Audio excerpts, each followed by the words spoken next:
Hi friends, how are you? In this video we are going to learn about the extrahepatic biliary apparatus, particularly about cystic duct. We already learned about the right and left hepatic ducts, common hepatic duct and gallbladder. In this video we are going to learn about the cystic duct. Okay, coming to the topic,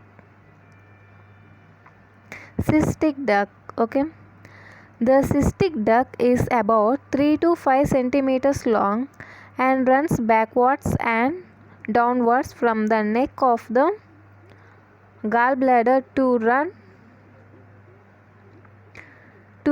in the lesser omentum with common hepatic duct and join it at an acute angle to form the bile duct. Okay, once again I am reading to you. Cystic duct is about 3 to 5 centimeters long and runs backwards and downwards from the neck of the gallbladder to run in the lesser omentum with common hepatic duct and join it at an acute angle to form the bile duct. Okay, bile duct is also called as common bile duct. It forms by joining of common hepatic duct and cystic duct. Okay, if I show you diagram, it is clear to you.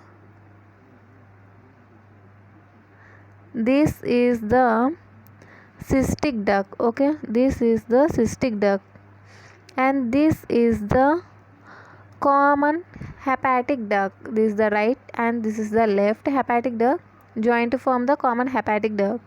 This common hepatic duct join with the cystic duct. This both join and forms this is the bile duct. Okay, we also call this as common bile duct, and the angle between this cystic duct and common hepatic duct is acute. Okay, this is the acute. I show you in the diagram.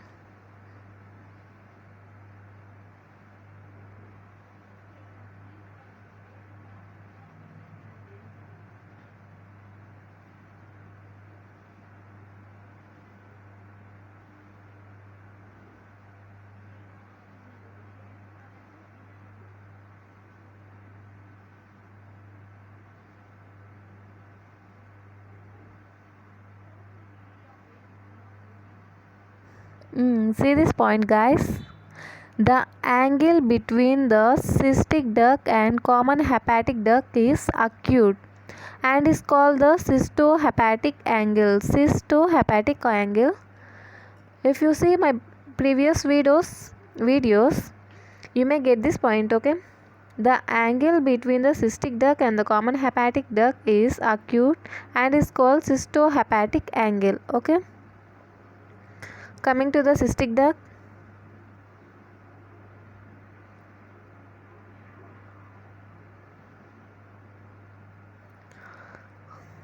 Cystic duct is about 3 to 5 centimeters long and run backward and downward from the neck of the gallbladder to run in the lesser omentum with common hepatic duct and join it at an acute angle to form the bile duct. Its junction with common hepatic duct is usually situated immediately below the porta hepatis.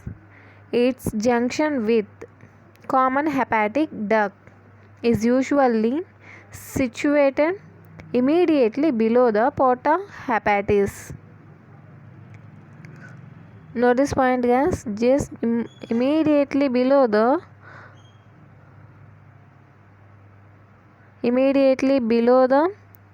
porta hepatis. Okay,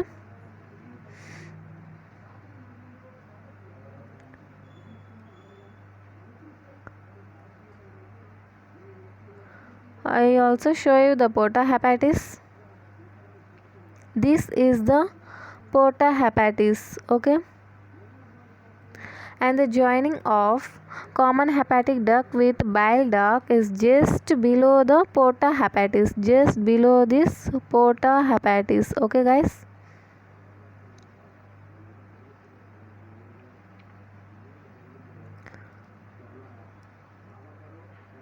its junction with the common hepatic duct is usually situated immediately below the porta-hepatis. Okay, next point is the mucous membrane lining the interior of the cystic duct. Mucous membrane lining the interior of cystic duct is thrown into a series of crescentic folds, 5 to 10 in number. They project into the lumen in a spiral fashion, forming a spiral fold called spiral valve of Hester. Okay, the mucous membrane lining the interior of the cystic duct is thrown into a series of crescentic folds, 5 to 10 in number. They project into the lumen of the spiral fashion. They project into the lumen in a spiral fashion, forming a spiral fold called spiral valve of Hester.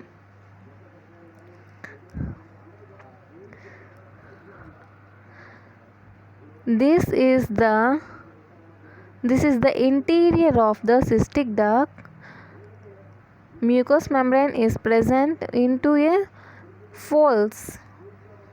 You may see folds. Okay, we call this as spiral valve of Hester. Cystic duct with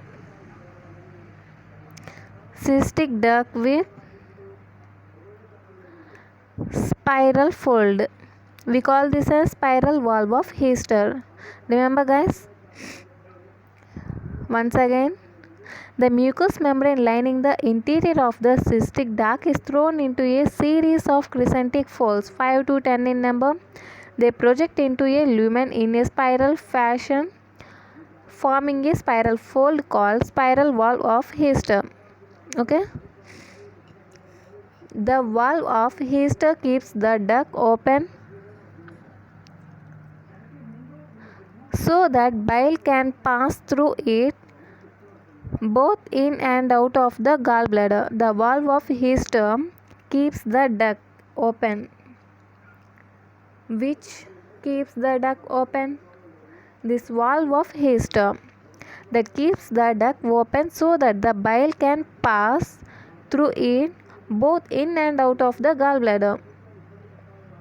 When the common bile duct is closed at its inferior end, the bile secreted by the liver fills the duct and passes through the cystic duct into the gallbladder.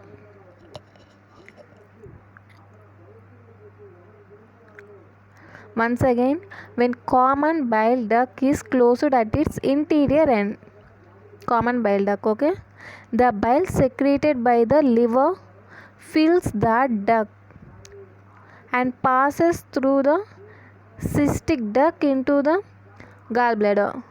Okay, I think you may understand.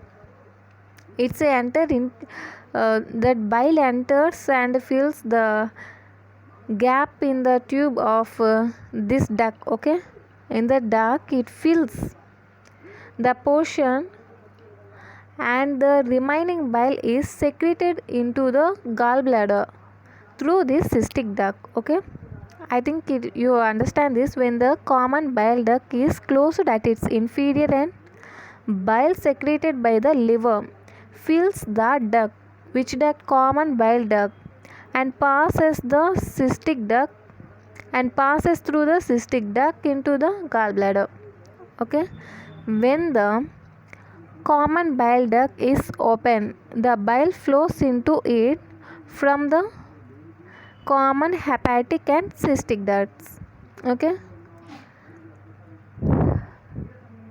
the flow of bile is augmented by the contraction of the gallbladder. It is coordinated by relaxation of sphincter of common bile duct under the influence of cholecystokinin, a hormone secreted by duodenal mucosa.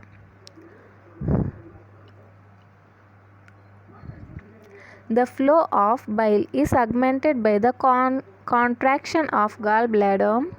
It is coordinated by relaxation of sphincter of common bile duct under the influence of cholecystokinin.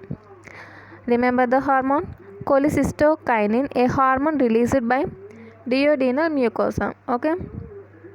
Remember the one point, guys.